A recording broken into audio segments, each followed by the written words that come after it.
to please Guru, what level they can go to. One disciple of Srila Prabhupada, Malti Mataji, and I'll end with this for sure. One disciple of Srila Prabhupada, she was trying to serve Prabhupada in Mayapur, West Bengal. In those days, a village. Right? Today it's an international headquarters for ISKCON. It was a village that time. And she was trying to cook. And cooking in those days meant you have to use firewood. Right? And this is an American lady. She had no idea what's a fire and wood and fire, how do you lit it and how do you cook it. And her eyes and everything, like her whole face would go black, her eyes would be watery. She was trying every day to cook for Prabhupada. And after Prabhupada has eaten, she would ask Prabhupada, how was it? And Prabhupada would find some fault. This was not good. This was not good. A point came where she decided in few days, this is my last day that I'm cooking for Prabhupada. I'm not able to please him. What's the point in cooking? Someone else can do that seva. And that day, Prabhupada called her and said, my god brothers are coming from Gaudiya Mutt. Prabhupada's god brothers are coming and they are sannyasis who are coming. I want you to cook. She was like, oh, I thought I'm not cooking properly. He's not pleased. And now he's saying his god brothers are coming and I'm supposed to cook. She decided, I'll cook anyways. She cooked. When Prabhupada was sitting, the sannyasi god brothers, traditional Bengali sannyasis, of that era, Bhakti Saraj Thakur's disciples, they all are sitting. And this lady came in with the food, the prasad. She kept the sitting, she made the sitting place, the plates, and she served. And while she was leaving, she wanted to see what they are discussing. And one of the sannyasis said to Prabhupada, what? You're a sannyasi? A lady cooks for you? And she serves you? What is this? Right? And Malti Mataji in her interview, she says, I already had the bad experience that I was not able to cook nicely and Prabhupada did not like it. I wanted to hear what will Prabhupada say now. She says, I was right behind the curtain and Prabhupada answered to the sannyasis, don't think that she's a woman. She's my disciple. And Prabhupada says, if I tell her, she can slit her throat for me. Yeah. And Malti Mataji, what? Prabhupada has such trust on me. I was thinking he's finding fault in my cooking. Prabhupada said, if I tell her, she can slit her throat for me. And then Prabhupada added, and for her, I can slit my throat. And Malti Mataji says in her memoirs, on that day I decided I can never give up on Prabhupada's seva. No matter what feedback he gives me, I continue to remain surrendered to him. Think of it, right? And the last U, GURU, U is unconditional service. And I already have given many examples for you for that. Okay. Let us stop here. The next acronym is be a devotee, right? What is next? Uske baad, be a devotee and joy and then love. Let us see in this lifetime again if I am able to return to US in the same body. Right? We'll try to discuss it. Or in the days ahead, I am there for next 2 or 3 days. In case we're able to, we'll discuss. Thank you very much. Shrimad Bhagavad Mahapurana ki jai. Srila Prabhupada ki jai. Nitai Gaur Premanande Hari Hari. Any questions, comments, clarifications, corrections, protests? You could offer all that now. Yes, protests. Yes. Hare Krishna Prabhuji. Very happy to have you back here in the Bay Area. Every time you bring so much joy and happiness. You're one of the rare brahmachari sannyasis who is actually joyful. I'm one of those rare fools. Yes. Prabhuji, I have one question on the instructions of Guru Parampara. Even though we are not fully purified yet, we attempt in our humble way to preach. But when we hear, I mean, as Siksha person who is giving Siksha, we hear comments that say Siksha Guru should be treated as Diksha Guru and they're given a very high platform. We feel utterly unqualified. How can we still continue to serve, remain humble, but at the same time communicate to people that Arre Baba, we are not purified. We are also in the process. Yeah.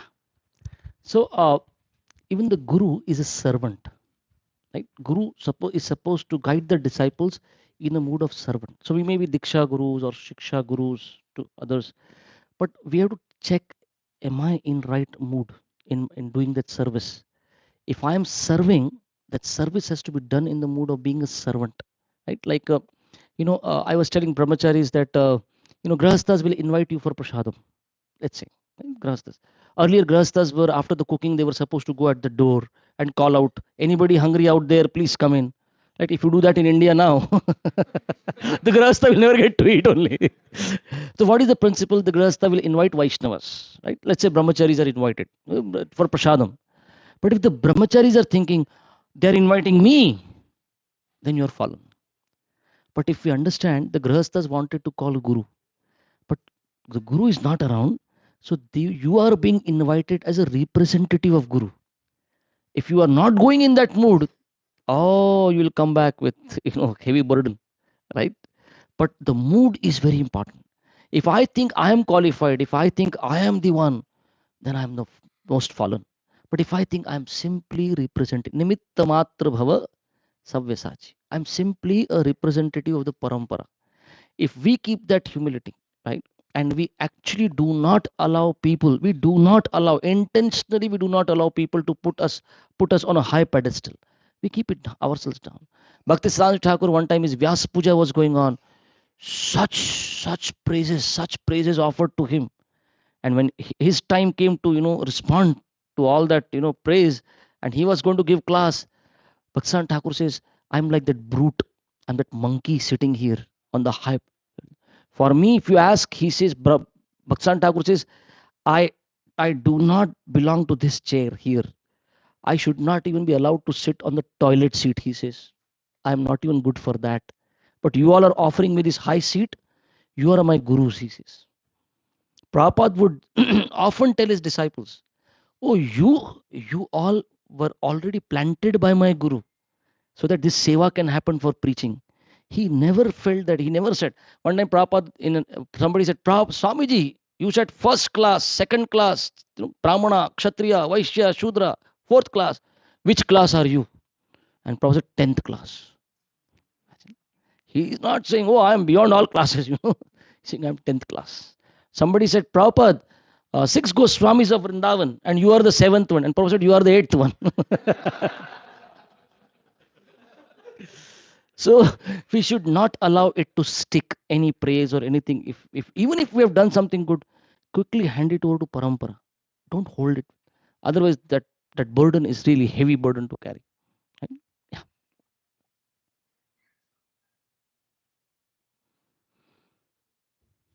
Okay, we stop. No questions. No more questions.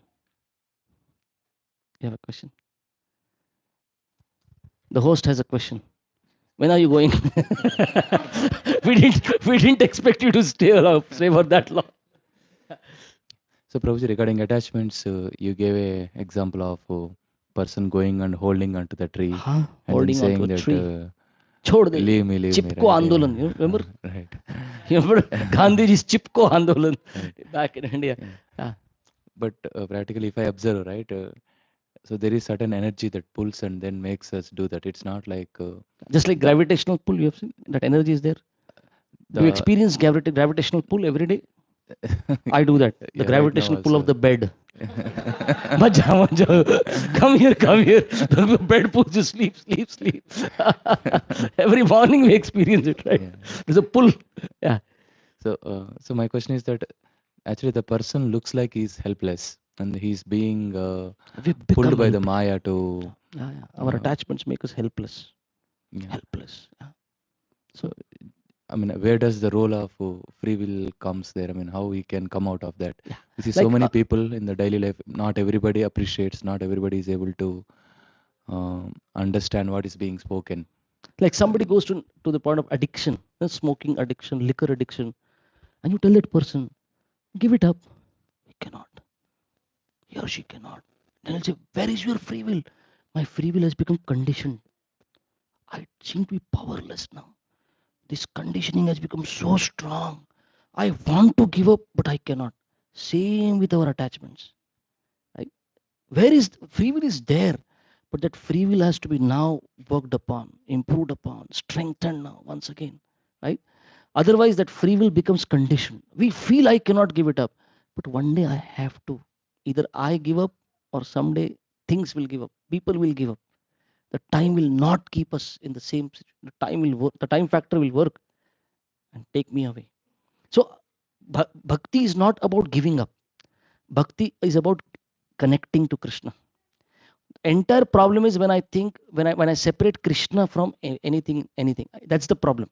But as soon as I add Krishna, I understand. "Arey, my wife belongs to Krishna, my children belong to Krishna, the home belongs to everything belongs to Krishna. Right? सब भूमि गोपाल की मेरा 1000 square foot छोड़ के ऐसा कैसे भाई? If everything belongs to God, your 1000 square foot also belongs to God. Right? This one belongs to me. ऐसा नहीं होना चाहिए. This also everything belongs to Krishna. And slowly we engage everything in the service of Krishna. That's how you once again get your free will back. Even if I get a free will back to the point like you're saying, I don't get attached, I don't get control. That is not success. Our free will has to go to the point that I can offer it to Krishna. Even if somewhere intermediate, I just stop to the point, I give. Like Prabhupada says, if I go in front of the Standard Chartered Bank and announce, from today I renounce Standard Chartered Bank. Prabhupada says, you will be called crazy. Standard Chartered Bank did not belong to you. Who are you to renounce, man?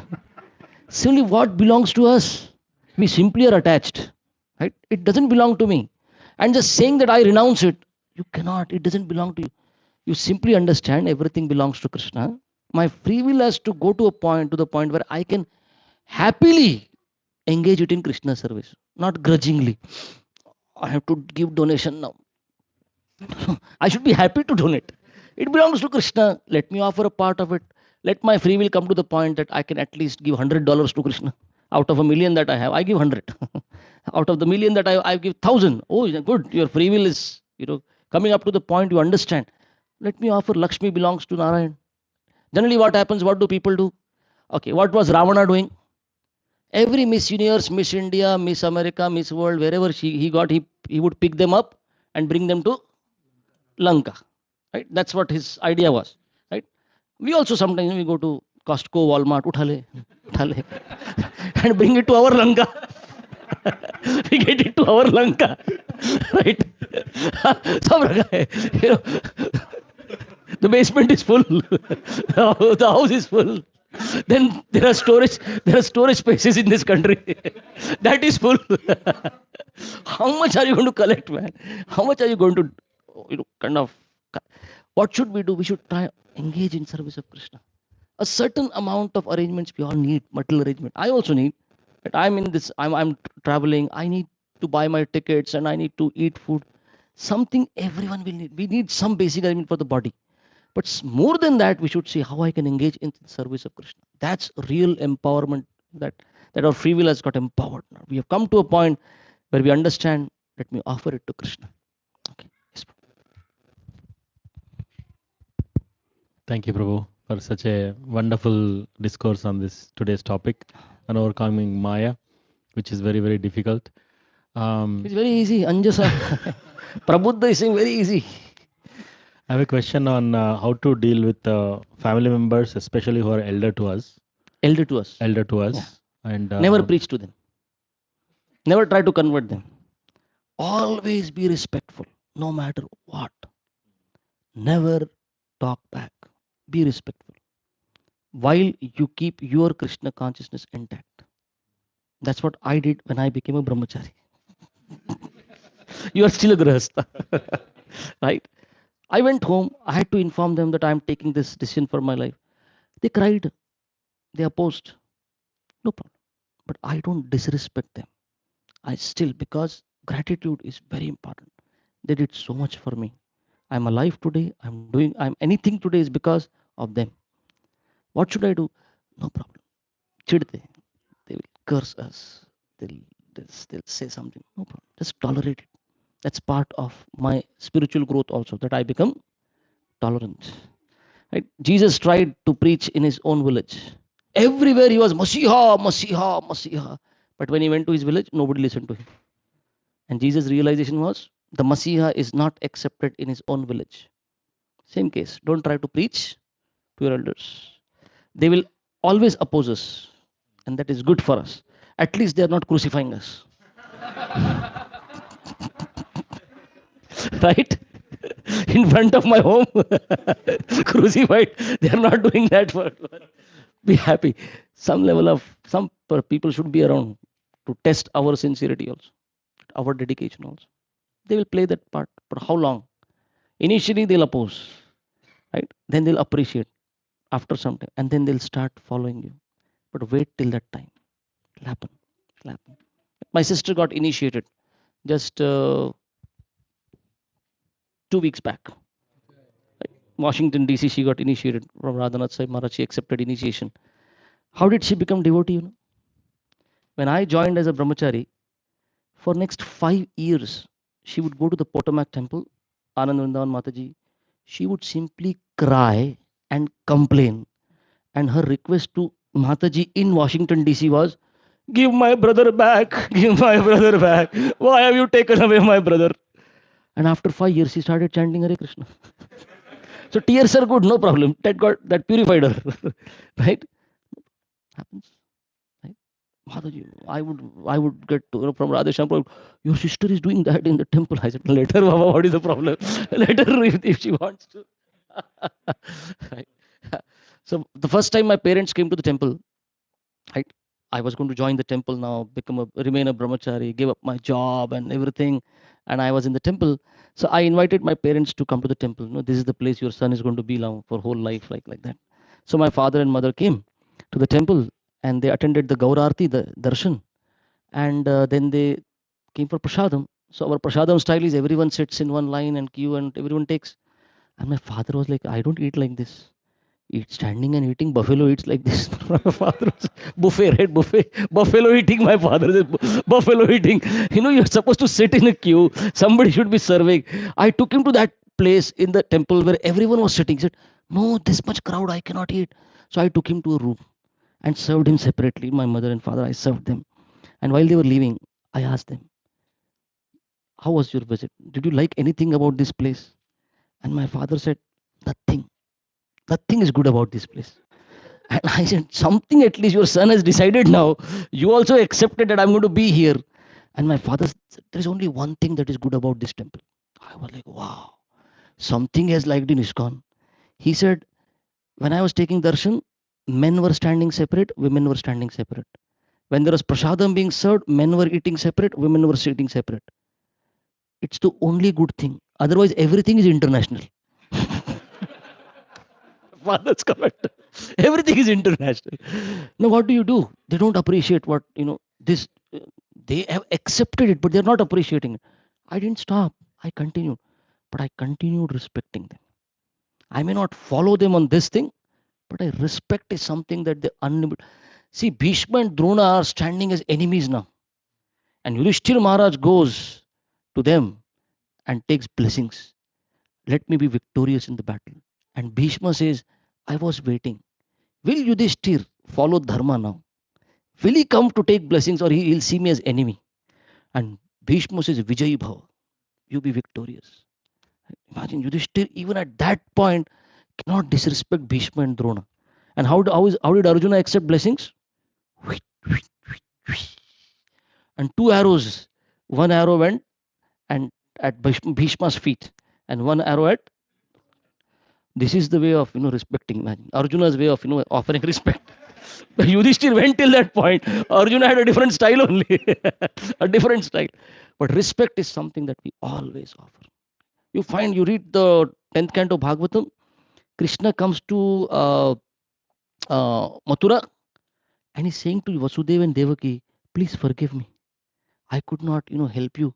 You had to go through so much in Kamsa's prison. I did not give you the, happiness of raising the child. You always were like this. He says, he begs forgiveness. Krishna is doing that. Who are we? Prabhupada told